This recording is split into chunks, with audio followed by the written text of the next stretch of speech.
So these are lines. These are basically, each of these mean things in the world of palm reading. You can read up on palm reading, go on the internet, do a search, YouTube, you've got all the information here. But they call this part the love line. So, just for this exercise, I'm just going to, that's the love line. The theory goes, the closer it ends towards the middle, the more dependent she is in terms of finding her identity with a relationship. The further away, the more independence she has. Now, the most important thing that you got to take away from palm reading is nothing's a negative, everything's a positive. So if she's a highly dependent person for her identity, you would frame it as, wow, that's excellent. You actually like to have a lot of close people around you, and that's what makes you happy, as opposed to you have dependency issue, right? If it's further away, same thing. It's like, wow, you're a very independent woman. I like that in a woman. And see how I said that I like that in a woman? I'm the prize. So you've got to have that type of talk. Now, so here she is. She's at the bar. She's leaning against the stool. So I would come and say, I will say, quick question. All right. Eye contact first, smile. All right? Nothing like being serious or being nervous. Eye contact first. You've got to connect with her and a smile. I've already touched her. I've already broken through the personal space. A lot of guys get caught the fact that I can't keno. Who knows what keno means? Exactly. I can't keno. Throughout the whole half an hour interaction, they will never touch the woman. The important thing is to touch upon the moment, go. You said it. So like by tapping her on the shoulder, you've broken through that barrier. So you lean in, you lean back straight away.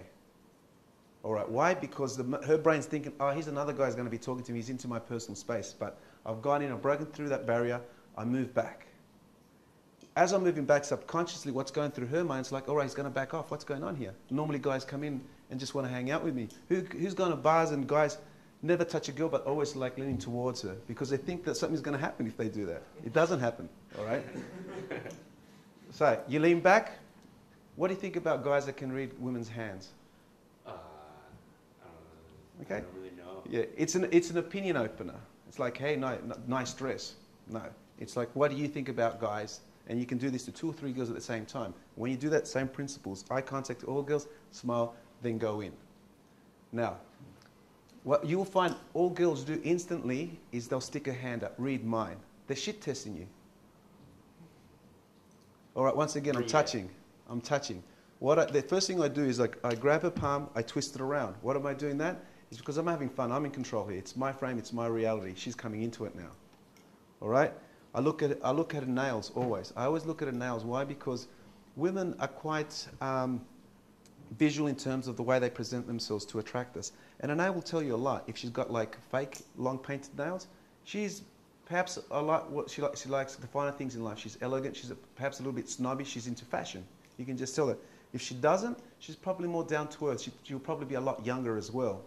If she's got just like short nails but painted, well, she's like probably in between from the girl with longer nails to a girl that doesn't paint her nails. Or if they're actually like quite rough, well, maybe she actually works with her hands. She's probably in the arts or something like that, or a mechanic. All right. So throughout this interaction, I'm holding her hand. I'm in control here, and girls are curious. Well, what's next? What's going to happen? So I look at her nails and I actually give her what's known as a cold read that like, based on her nails, wow, you're actually quite a down-to-earth girl. Like I can tell that by your nails because they're quite short. But I've also taken the opportunity to look at the way she's dressed.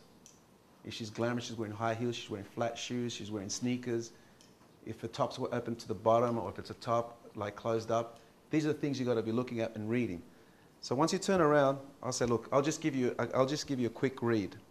All right. This is the love line. I can see that you're a very, very independent woman. How do you know? I just know these things, right? So once again, I'm breaking the barrier, but what I've done now is I put her arm, and I didn't put my arm and go to her. Ah, subtle. Okay? And I rewarded that behavior. Okay? Now, I've got to go back to my friends. I might see you a little bit later. Sorry, what was your name? It's Miles. Miles, okay. Nice to meet you, Miles.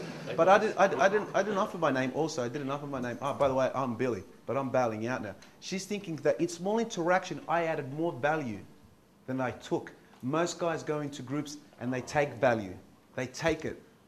They start asking questions. So what do you guys go? I came in, I gave value, I demonstrated high value. I was actually a lot more intuitive on who she is. Even if I would have got one or two things wrong, I added value to her life. And I actually, like going back to the other framework that Chris was saying, I demonstrated high value and not by knocking her down, but demonstrating a little bit more than the average guy will actually do. All right? So who thinks they can use that? Yeah? It's quite easy. Try it. Try it. And you know what you could even say? You can even say to them, look, hey, quick question, you know, like, what do you think about guys who can read palms?